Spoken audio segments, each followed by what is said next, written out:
Dans cette leçon, on va voir comment faire un étalonnage simple. On va voir comment faire une image un peu plus contrastée, faire une image plus chaude, moins chaude, comment changer un petit peu, faire des noirs, des noirs moins noirs, etc., etc. On va voir un petit peu ça en détail. Maintenant, on ne va pas rentrer trop dans les spécificités de chaque outil de DaVinci Resolve. On va vraiment rester sur des basiques. Et d'ailleurs, c'est des basiques que tu pourrais très vite assimiler à d'autres choses que tu connais peut-être. Par exemple, Photoshop, ça va être un peu le même genre de slider, c'est un peu le même genre de nom. Donc on va pas rentrer dans des trucs trop compliqués. Vraiment l'idée c'est que tu puisses influer sur ton image pour avoir un look satisfaisant et que tu puisses tout simplement avoir ce qui te plaît sans forcément connaître tous les trucs et passer des heures à faire des réglages qui au final t'apporteraient pas forcément plus de choses sur ton image. Donc c'est parti, on regarde cette leçon sur un petit étalonnage simple. Pour commencer, notre premier exemple, ça va être cette image-là qui est en Apple ProRes. Donc tu vois, c'est Apple ProRes HQ en plus, donc tu peux plus ou moins te faire plaisir en étalonnage par rapport à ça qui vient de l'iPhone et qui est en plus tourné de nuit, donc qui est un peu sale. Donc on va travailler sur ça.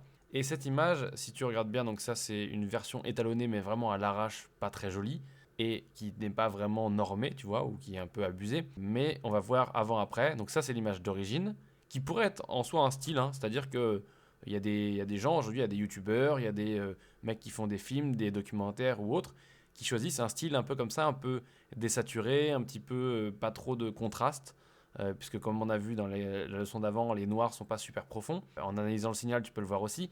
Donc c'est possible. Avant qu'on commence d'ailleurs cette leçon, je ne te l'ai pas dit, mais il est important que tu comprennes une chose, c'est que tu peux faire ce que tu veux. Il n'y a pas vraiment de règles, surtout si tu fais pour Internet, mis à part une règle qui est super importante, c'est la cohérence. C'est-à-dire que si tu fais une image comme ça qui est un petit peu délavée et tout, ton image précédente, ça peut pas être ça, hyper saturé, etc. Tu dois essayer d'avoir une cohérence. Ça, c'est l'un des trucs les plus durs à faire en étalonnage. Accorder les plans entre eux en termes de balance des couleurs, en termes de teinte, en termes de tout ça, ce qu'il faut accorder pour que ça ait une homogénéité. Ça, c'est l'un des trucs les plus durs en étalonnage parce qu'il faut accorder tout simplement les plans les uns avec les autres. Parfois, ils viennent de caméras différentes, parfois, tu as des objectifs différents.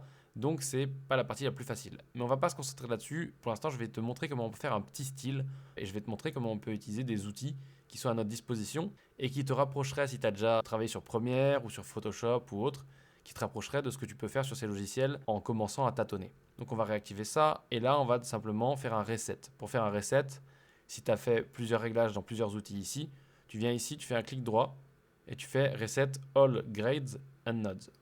Et là, il va tout effacer.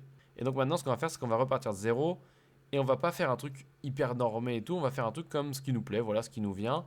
Et je vais essayer de te montrer ce qui est intéressant. On va principalement travailler ici et on va principalement travailler ici avec les deux petites pages qui sont minuscules en bas, qui sont des réglages hyper simples, hyper faciles. On va pas trop se préoccuper ici du signal, de respecter les normes et tout. Je t'en ai parlé. Tu fais ce que tu veux. Pour l'instant, l'idée c'est de te montrer les outils, un petit peu la latitude, comment tu peux les utiliser. Donc on va commencer avec les trucs basiques, tout simplement la page numéro 1, et on va pouvoir, là, dans notre image, nous mettre un peu plus de contraste. Donc quand tu veux tester un outil et que tu ne sais pas trop comment ça marche, à quoi il sert, tu peux aller dans les extrêmes, donc tu peux pousser à fond dans un sens, ok, bon là ça va pas, c'est pas ce que je veux, pousser dans ce sens, c'est pas ce que tu veux non plus. Maintenant que tu comprends un peu plus évidemment à quoi sert l'outil, tu peux revenir à zéro et dire ok, maintenant je vais faire mon réglage plus sérieusement, qu'est-ce que mon image me donne envie de faire si tu veux, qu'est-ce que j'aimerais faire comme style. Moi, j'aime bien cette image un peu délavée. Je t'avoue que là, ça me dérangerait pas de laisser dans l'état, mais j'ai envie d'un truc un petit peu plus contraste. Donc on va monter légèrement le contraste, mais très légèrement. Je t'invite à regarder le signal en même temps et regarder l'image, quitte à faire un petit replay sur cette partie-là. Et là, on monte simultanément vers le haut et on descend en même temps le signal. Là, ça me plaît plutôt pas mal, donc je vais le garder comme ça. En termes de contraste, c'est plutôt plaisant et on va garder ça. On pourrait se prendre la tête à aller plus en profondeur avec certaines roues chromatiques ici et ici les réglages pour la luminance, mais on va rester simple. Maintenant, on va regarder la saturation, puisqu'on voit que notre image, elle est un petit peu désaturée, et on pourrait saturer un peu plus comme ça. Voilà, sans aller trop loin, parce qu'il ne faut pas que la malle soit rose non plus. Et voilà, là, on est à peu près correct. Tu vois, on a augmenté la saturation de 14,2 points, c'est correct. Ça nous fait, voilà, si ça nous plaît, là, on peut se dire que ok, c'est plutôt pas mal. On regarde notre signal et on n'a pas dégradé notre signal, on n'a pas fait trop de folie. Notre image est pas moche. D'ailleurs, je vais nous remettre comme ça. Notre image est pas moche dans le sens où on n'a pas créé du grain, on n'est pas allé, si tu veux, dans des extrêmes comme ça, où on a créé des trucs qui sont totalement aberrants, même si tu peux avoir envie de faire ça, hein, si tu as envie de faire un truc un peu pop, un petit peu, voilà. Mais bon, moi, c'est pas vraiment ce que j'ai envie de faire, donc on va se remettre à 64. Là, du coup, je l'ai même un petit peu monté. Et du coup, c'est selon ta sensibilité, hein, tu sais, tu peux réduire, tu peux faire ce que tu veux. Donc là, on a vu, on a fait un réglage de contraste, on a fait un réglage de saturation. On peut aller sur le hue. Le hue, il est plus compliqué à percevoir et ça peut partir en live un peu direct, tu vois. Mais ça, c'est pareil, c'est un effet qui est très utilisé sur Internet. Tu vois que là, ça vient de devenir méga vert. Si on regarde, on va remettre le hue à 0. Non, il est à 50, je crois. On va remettre le hue à 50. On va venir ici, on va créer un node. Donc, tac, add serial node. Et là, on a nos corrections ici qu'on vient de faire. Et on va faire nos corrections de hue ici. Comme ça, on pourra la désactiver et voir la différence. Donc, on va faire ce qu'on a fait. On va se mettre à 45. Tac. Et maintenant, si je désactive ce node en faisant pomme sur Mac et D, donc contrairement à Shift D pour tout désactiver et pomme D pour désactiver que le hue, tu vas voir la différence et regarde le signal aussi au niveau des différentes waveforms et des différentes couleurs, ce qui va se passer. Je désactive, je réactive, je désactive et je réactive. Ça réchauffe un petit peu et on a plus de vert par rapport à ici où les mains sont plus rouges. Dans ce cas-là, c'est pas forcément déplaisant, mais on dirait que je suis un petit peu malade.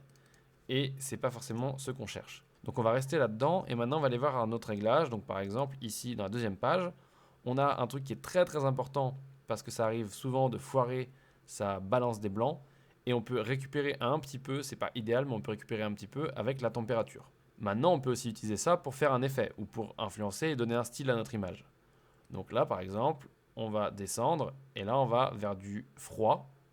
Hein, tu vois que si je fais avant-après, le bleu il monte, donc on a plus de bleu que de rouge, donc on est moins chaud, puisqu'on enlève du rouge, le rouge c'est la couleur du chaud, et le bleu c'est la couleur du froid, donc si on a plus de bleu, c'est qu'on est plus froid, donc moins chaud.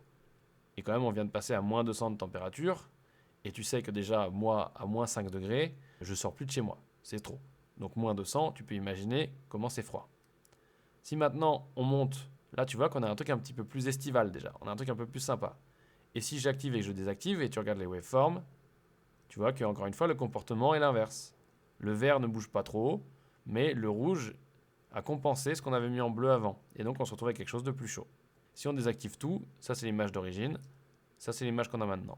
Si maintenant on revient à 100% à 0 en faisant ici un reset total, on revient à 0. Et là, on peut voir par exemple la teinte, ce que ça donne. On aurait pu le voir avec l'autre exemple, mais là, ça va être très évident, tu vas voir. Là, on va vers du vert, et là, on va vers du rouge. Du moins, on passe dans les couleurs un peu mauve, rouge, etc. Donc ça, c'est des sliders que tu retrouves dans Premiere. C'est des sliders que tu retrouves dans tous les logiciels comme Photoshop, etc. Ça, c'est assez basique, sauf que là, ils sont intégrés avec des petits numéros en bas. Ensuite, ici, qui correspond un petit peu à la saturation dans un sens, c'est le Color Boost, qui te permet simplement, voilà, là, tu as l'impression que tu satures un peu ton image. Moi, je préfère utiliser simplement la saturation, mais tu peux utiliser ça si tu as envie.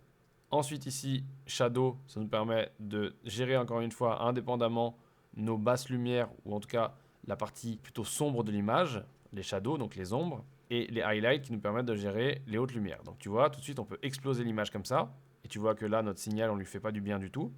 Ou alors on peut justement reprendre le contrôle et dire ok, on va baisser un petit peu puisque ça va atténuer notre image, même si là on dépassait pas, donc ça va, c'est correct. Donc voilà, tu peux faire ton réglage comme ça. Tu regardes toujours ton signal ici pour voir si tu n'es pas en train de faire des folies comme je viens de te montrer. Et tu peux arriver à caler ton image correctement et dire, voilà, là j'ai quelque chose qui me plaît. Pour continuer cet exemple, je vais faire un petit étalonnage ici sur cette image et on va essayer de faire en sorte que cet étalonnage soit délimité dans une zone.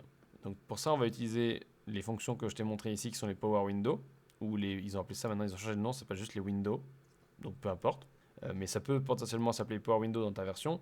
Et donc, on va tout simplement faire un réglage vite fait. Voilà, on va recontraster un petit peu. On va aller, hop, voilà, un peu comme ça.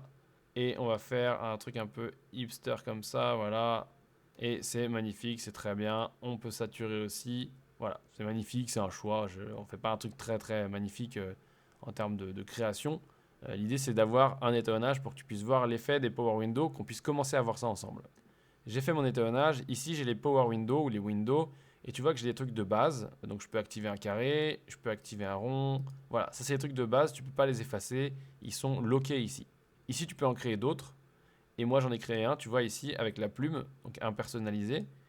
Et je vais te montrer comment on a créé un personnalisé. On va juste rajouter, en cliquant là, et ça rajoute automatiquement en dessous de ceux qui sont bloqués, qui seront là toujours. Et on va faire un petit tracé sur notre image, tac, tac, voilà, comme ça, vraiment à l'arrache, hein, juste pour te montrer la fonction. Si je reste appuyé, je peux tracer comme ça avec une courbe. Voilà, on va continuer comme ça, tac, magnifique.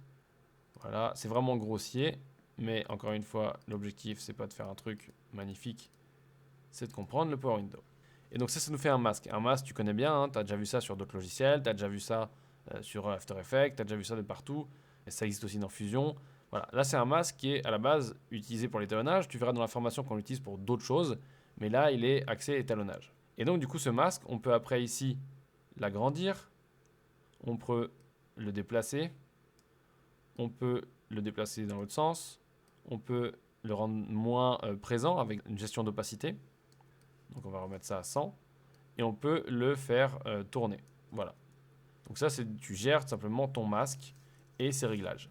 Et en dessous, tu as d'autres réglages qui te permettent de faire en sorte que tes délimitations de ton masque soient plus agréables avec un petit peu de softness.